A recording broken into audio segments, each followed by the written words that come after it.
Imagine this. You spend your entire life building something, not an empire of money or fame, but something far more fragile, far more sacred, a family.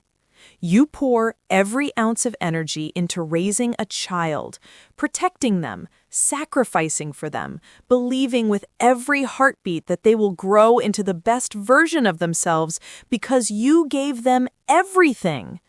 Now, imagine one day you pick up your phone, and instead of the sweet voice of your daughter checking in, instead of a message saying, "Love you, Mom," you hear something else. A voice memo, accidentally sent, and it's your daughter's voice, cold, sharp, unrecognizable. And what she's saying? Not words of love, not gratitude, not care, but a plan to strip you of your dignity, your freedom, your very identity, to have you declared incompetent, to throw you in a home, to steal your house, your savings, even your life insurance. That was the moment Margaret's world cracked open. And that's where our story begins. Now, before we dive headfirst into this roller coaster of betrayal, justice, and sweet, cold revenge, let me ask you, have you ever been wronged by someone you trusted most? Maybe not as extreme as this, but maybe a friend, a coworker, even family who smiled to your face while stabbing you in the back. If you've ever dreamed of karma catching up, if you've ever longed for that moment of perfect payback, hit that like button right now. Trust me, you're about to hear one of the longest, darkest, and most satisfying revenge stories you'll ever encounter. Grab a drink, sit back, because Margaret's story, it's not just about revenge. It's about survival. Margaret was 66 years old when the betrayal surfaced. To most people, that's the age where you start slowing down, maybe enjoying retirement, maybe finally breathing after decades of work.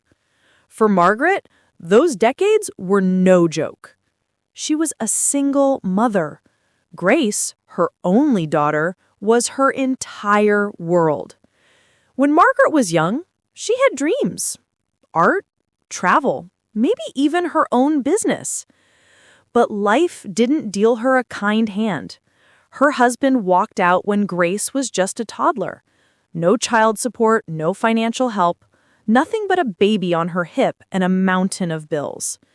So, Margaret did what mothers do. She fought. She worked 2 jobs, sometimes 3. Early mornings as a cashier, late nights cleaning offices. She stretched every dollar until it screamed. Vacations? Never. New clothes? Only for Grace. If you ask Margaret what she lived for, she would have answered without hesitation, Grace. And Grace, well, Grace grew up knowing that. She had piano lessons, she had good schools, she had her college tuition fully covered because Margaret picked up every overtime shift she could. Margaret never bought herself anything nice. She drove the same car for 15 years. But Grace got the best. So when the betrayal came, it wasn't just a financial hit. It wasn't just paperwork. It was personal. It was soul deep. The signs, if Margaret looked back, had been there. Grace was in her 40s now, married to Richard, a man Margaret never fully trusted. He was slick, always had a smile, always had a plan, too quick with compliments, too quick to handle things. One day, Grace and Richard insisted they take over Margaret's bills just to make it easier. They said, "Mom, you shouldn't worry about all this paperwork. Let us handle it." At first, it sounded like kindness. Margaret was tired. She thought, maybe they're right. Maybe it's time to let go of some responsibilities. But soon, her mail started going to their house. Her bank statements stopped arriving. Friends stopped calling as much. When she ran into an old church friend at the grocery store, they gave her a pitying look and asked gently, "How are you doing? I heard you haven't been yourself lately." Margaret was confused. She asked, "What do you mean?" The woman just smiled sadly and said, "Grace mentioned you've been forgetting things, that you've been slipping." Slipping. The word stung. Then the voicemail came. It was late, nearly midnight. Margaret had been dozing in her recliner when her phone buzzed. A new message.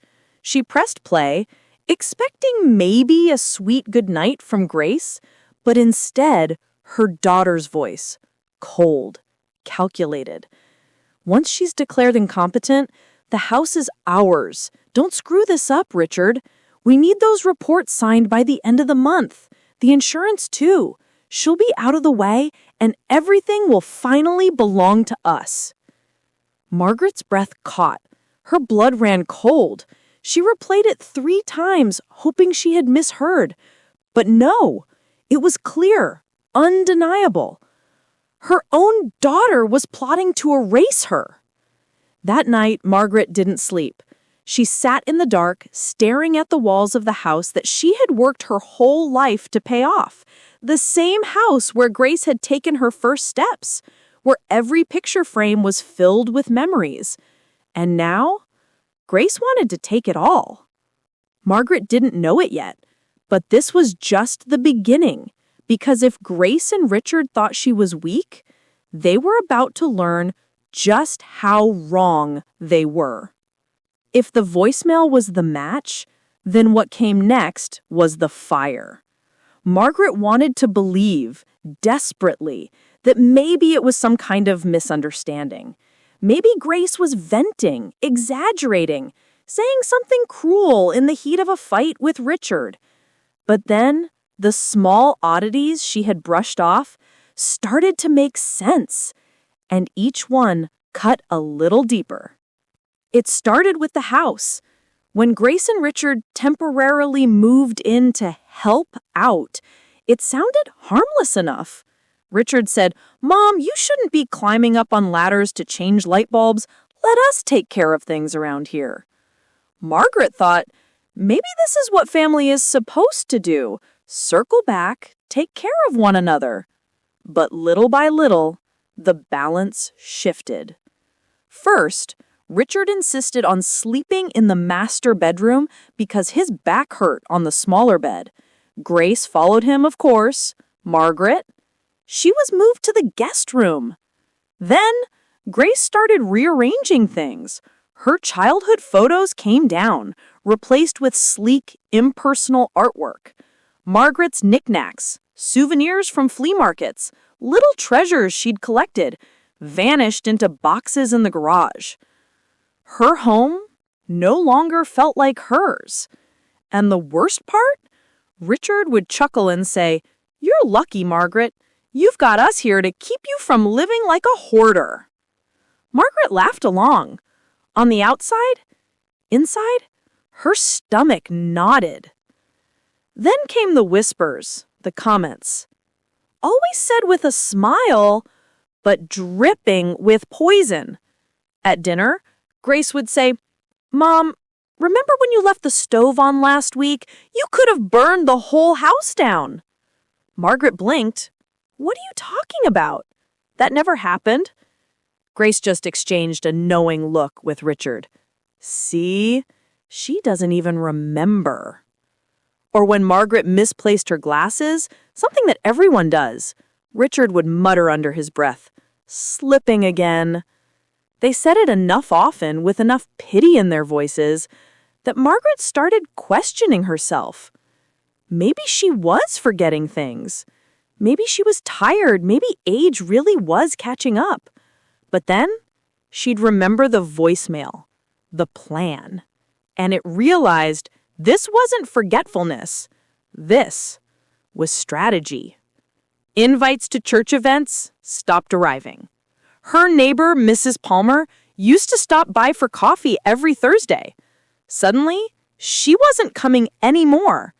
When she called her, Mrs. Palmer hesitated and said softly, "Grace told us you weren't feeling well, that you might not remember visits anymore. I didn't want to overwhelm you." Margaret's chest tightened. Grace wasn't just planning financial theft. She was poisoning her reputation, brick by brick, painting her as unstable so no one would believe her when the time came. And then came the paperwork. Margaret went to sort through the mail one morning, what little of it still reached her, and tucked between a magazine and a flyer was a letter from a doctor she didn't know. She opened it, frowning. It was an evaluation. A note stating that Margaret was showing signs of early dementia, that she was a danger to herself. Margaret's hands trembled. She had never been to that doctor, never had that evaluation. It was forged. Her daughter, her own daughter, was already laying the groundwork to strip her of her freedom. That night, Margaret sat alone in the guest room, her guest room, in her own house, and cried silently into her pillow. She thought of all the years, the nights she worked overtime so Grace could have new clothes, the time she walked home in the rain because the car broke down and she couldn't afford a taxi, the birthdays she spent cooking Grace's favorite meals, even when she had nothing left for herself. And now, Grace wanted her gone. "I gave her everything," Margaret whispered to the dark. "Why isn't it enough?" But in that moment of despair, a spark lit inside Margaret. She wasn't crazy. She wasn't incompetent. She knew exactly what was happening. And if Grace and Richard thought they could gaslight her into submission, they had just made the biggest mistake of their lives. Because Margaret, she was about to fight back. And when she started her quiet resistance, it got dangerous. Because one wrong move, and the whole plan would have collapsed before it even began. When you're betrayed by a stranger, you can get angry, you can cut ties, you can move on. But when it's your own blood, your only child, that's when something shifts. Margaret realized that night, tears still fresh on her pillow, that she had a choice. She could collapse under their scheme, or she could fight. And Margaret, she wasn't going to let decades of sacrifice end with her daughter selling off the house she had bled for. No, if Grace wanted a war, she was going to get one. Margaret's first step was simple but critical. She had to protect what she still had. She waited until Grace and Richard went out one afternoon, shopping, smug as ever, and she walked straight to the library. Not the home computer, not her phone, somewhere safe, somewhere they couldn't snoop. There, she sat down at a dusty public terminal, hands trembling as she typed in her banking information. And her stomach dropped. Transfers, withdrawals, thousands gone. Some marked as household expenses, others medical bills. But Margaret had signed none of them. Grace and Richard were already bleeding her dry. So she acted fast. She called the bank, her voice steady, despite the panic clawing inside her chest. She froze her accounts, she changed her passwords, she arranged alerts for every transaction. Grace might think she was frail, but Margaret knew how to survive on pennies. She had done it before, and she wasn't going to let them steal what little she had left. Then came an unexpected ally, Carol. Carol was Grace's cousin, Margaret's niece. They hadn't spoken much in years, family drifting the way it often does. But Carol had always liked Margaret. And when she saw her at church one Sunday, sitting alone, shoulders slumped, Carol knew something was wrong. She asked gently, "Aunt Margaret, are you okay?" At first, Margaret wanted to brush it off, to smile, to say she was fine. But something in Carol's eyes broke the dam. The story poured out. The voicemail, the forged paperwork, the isolation, and Carol's face hardened. That's not just wrong, that's criminal. You can't let them get away with this. Carol worked in an office. She knew people who knew people. She offered to help dig into the paperwork. And within days, she found proof. Bank statements altered, signatures that weren't Margaret's, even whispers from neighbors who had heard Grace bragging about how things would be easier once Mom was in a home. Grace and Richard thought they were clever, but now Margaret had an ally, and allies meant hope. Next, Margaret tackled the weapon they were planning to use against her, her mental health. She booked an appointment with a respected psychologist, not someone Grace could manipulate, a doctor with an ironclad reputation. The evaluation took hours, memory tests, cognitive exercises, interviews. Margaret walked out exhausted, but strangely relieved, because the truth was on her side. A week later, the report came back. No signs of dementia. Patient is fully competent, intelligent, and capable of independent living. Black ink on white paper, her shield against their lies. She tucked it into a folder, locked it in a box under her bed, and for the first time in weeks, she slept soundly. But plans like this never stay clean. One afternoon, Margaret slipped out to the library again, this time to copy documents, bank statements, the psychologist letter, even that precious voicemail she had transferred to a USB drive. She fed page after page into the machine, heart racing, when suddenly, Margaret? Her blood ran cold. It was Richard, standing just feet away. He glanced at the papers in her hands. "What are you doing here?" Margaret's mind raced. If he saw the evidence, everything was over.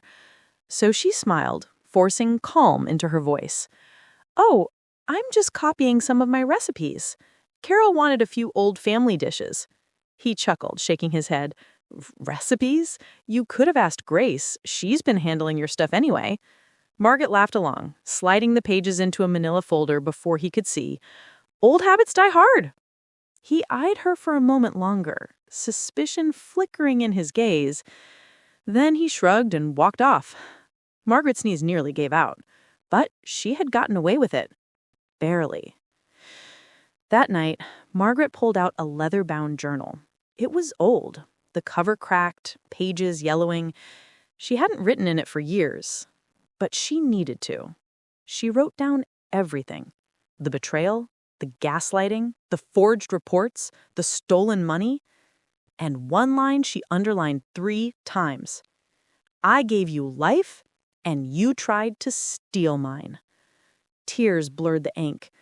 But beneath the grief was something stronger, a fire. She wasn't just documenting for herself. She was building a record, a weapon. Margaret now had allies. She had proof. She had resolve. But Grace and Richard weren't slowing down. In fact, their plan was accelerating, and the next step would force Margaret into a corner where one wrong move could mean losing everything. And when Richard slid a stack of routine papers across the table, pen poised, saying, "Just sign here, Mom. It's nothing important," Margaret knew the trap was about to spring. Grace and Richard thought they had her cornered. They thought they were days, maybe weeks, away from complete control. But Margaret had something they didn't: patience. And a lawyer who knew exactly how to play the game. Carol had introduced Margaret to Mr. Holbrook, a seasoned attorney with silver hair, sharp glasses, and the kind of no-nonsense presence that made liars squirm.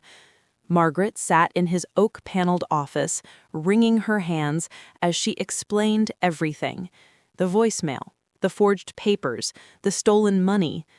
Holbrook listened quietly, tapping his pen against a yellow legal pad.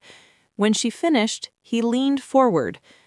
"Margaret," he said, voice calm but firm, "you have more power than you think, but you need to let them dig their own graves a little deeper. Right now, we've got smoke. We want fire." Margaret blinked. You mean wait? Let them keep trying? Holbrook nodded. Exactly. We'll document every move they make. When the time comes, we'll burn them with their own evidence. But if we jump too soon, they'll wriggle out of it. It wasn't easy for Margaret to hear. She wanted to expose them right then, to scream from the rooftops what they were doing. But Holbrook was right. Sometimes the best revenge isn't striking first. It's letting your enemy walk straight into their own trap. Meanwhile, Grace and Richard were tightening their hold. Grace started handling every conversation with doctors, telling them Margaret wasn't up to speaking. She intercepted calls from relatives. She told anyone who'd listen that her mother was having bad days. Richard took over the bills completely. Margaret wasn't even allowed to see the statements anymore. Too complicated for you, Mom, he'd say with that infuriating smirk. Inside, Margaret seethed, but on the outside, she played along. She smiled, she nodded. She let them believe their little play was working, because every smile, every nod was another nail in their coffin. And then came the papers. It was a rainy Thursday. The house smelled faintly of damp wood. Margaret was sitting at the kitchen table, sipping lukewarm tea, when Richard slid a thick stack of documents in front of her. Routine stuff, he said casually. Insurance forms, property tax things, nothing major. Just sign here, here, and here. Margaret picked up the top page. Her heart stuttered. It wasn't routine at all. Buried in legal jargon was a transfer of ownership. Her house, her sanctuary, everything she had worked for. If she signed, she would have legally handed it over to them. Her mind raced. Panic screamed at her to stand up, to accuse him right there, to throw the papers in his face. But Holbrook's words echoed in her mind. Patience. Let them dig. So Margaret took a shaky breath, forcing her face into a mask of confusion. Oh, Richard, I'd love to sign these, but I can't find my glasses. My eyes are terrible today. Maybe tomorrow. Richard chuckled, leaning back in his chair. Sure. Tomorrow, then.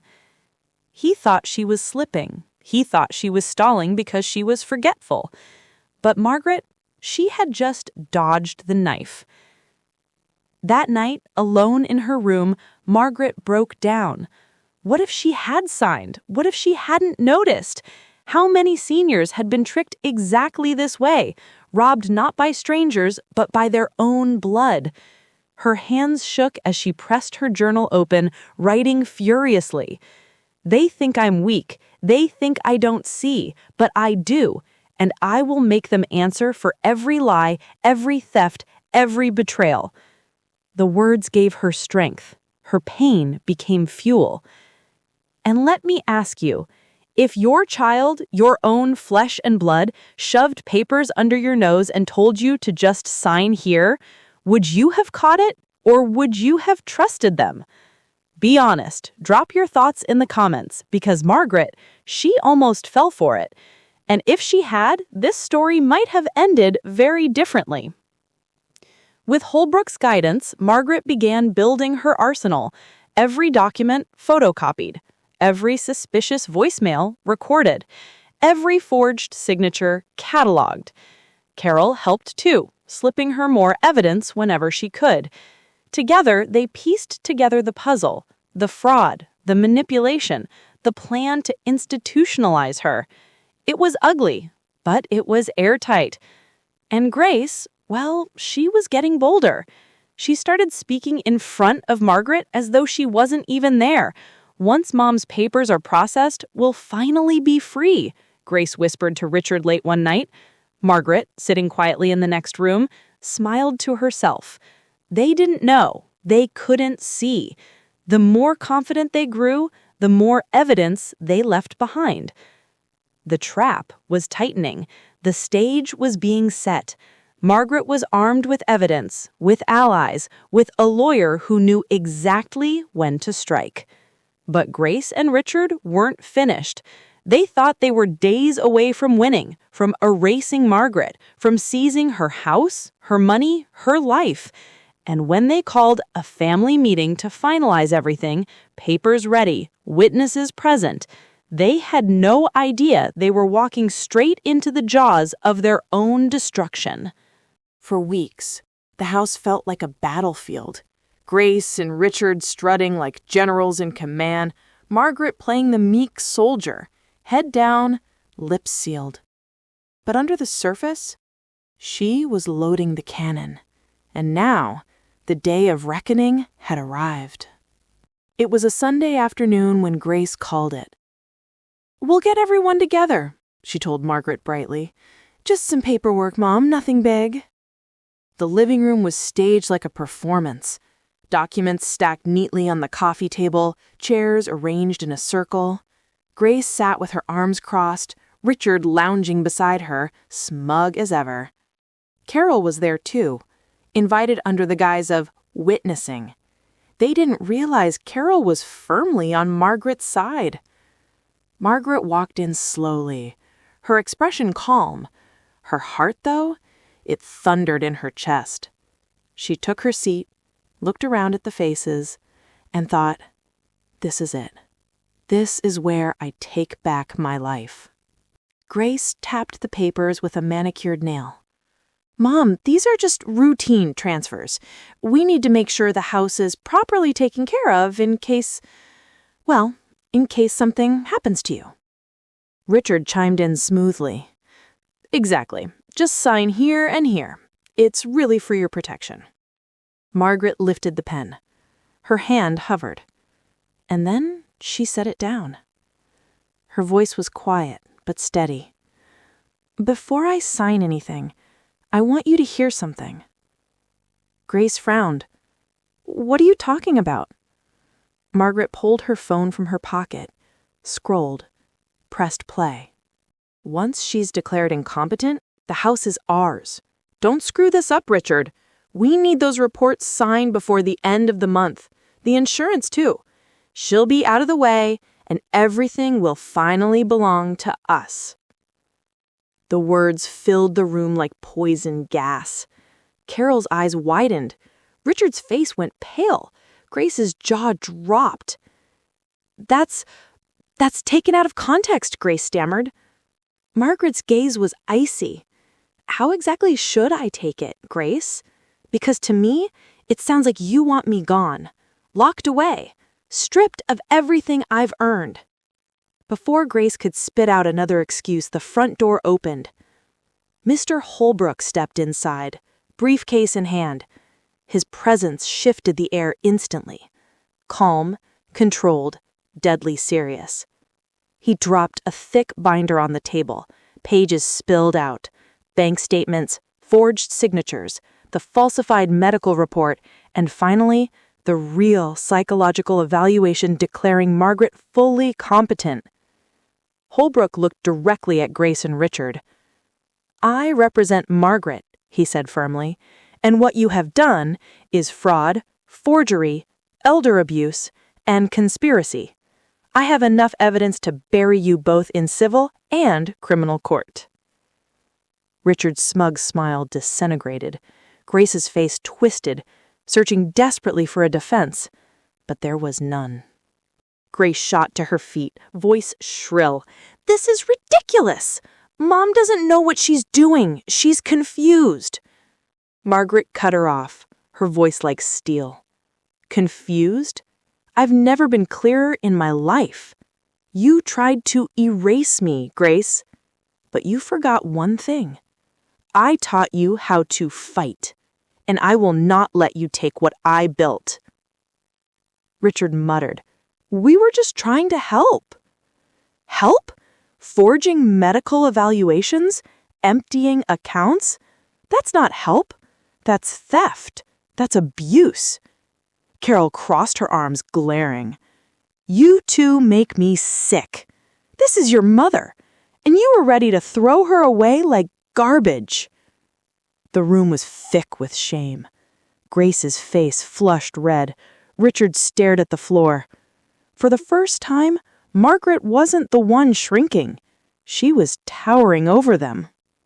Inside, Margaret felt a weight lift, a pressure she hadn't even realized she'd been carrying for years. For so long, she had believed Grace's lies, that she was forgetful, that she was weak, that she was losing herself.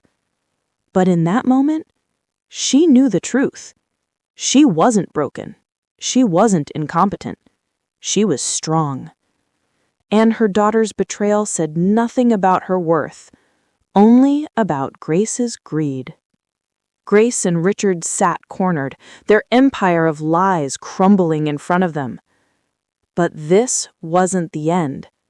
Because when the legal hammer fell, when settlements were demanded, when confessions were forced, when reputations shattered, that's when the true revenge would burn hottest.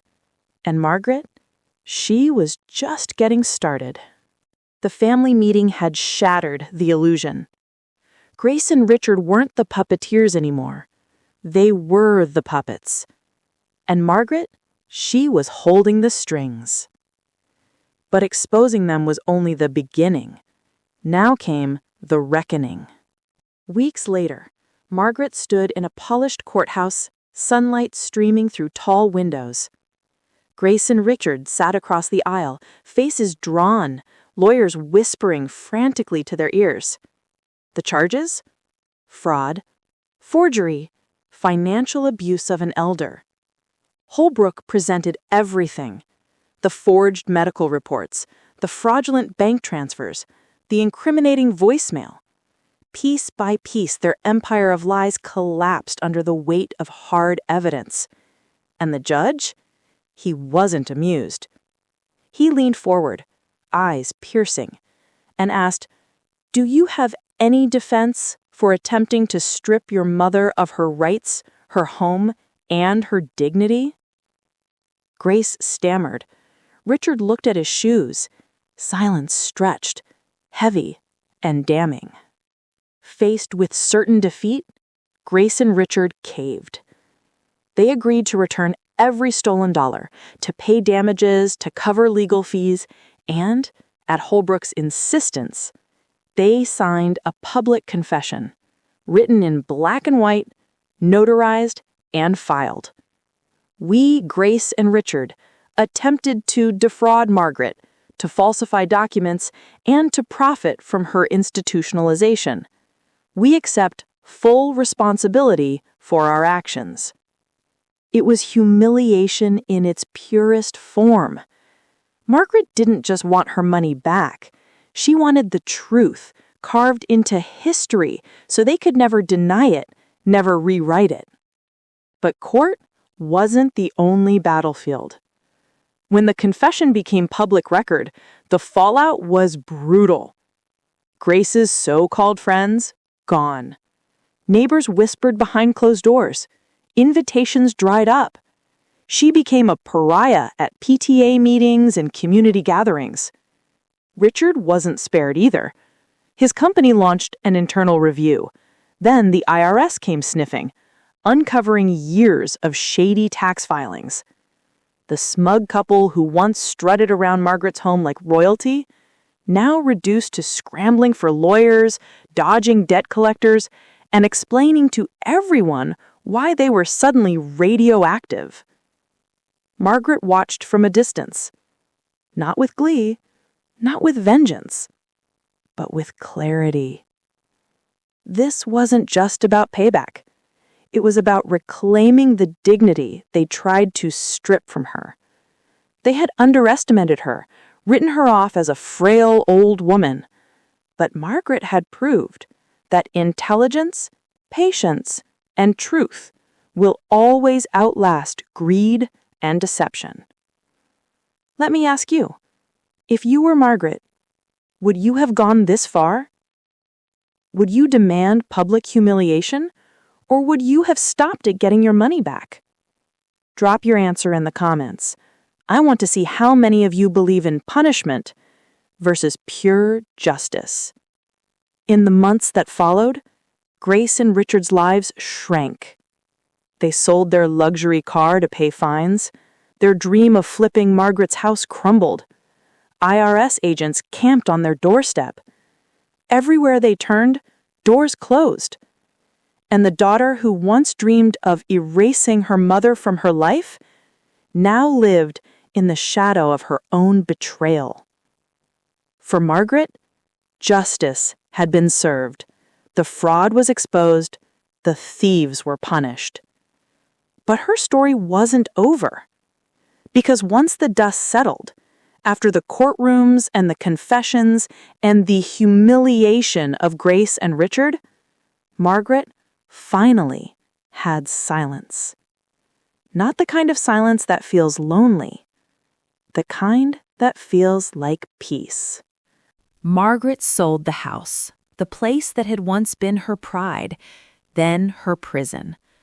With the settlement money and her savings secured, she chose a senior-friendly apartment downtown, a place with wide windows, light spilling in at dawn, and a small balcony where she could sip her tea without the ghost of betrayal hovering in the corners.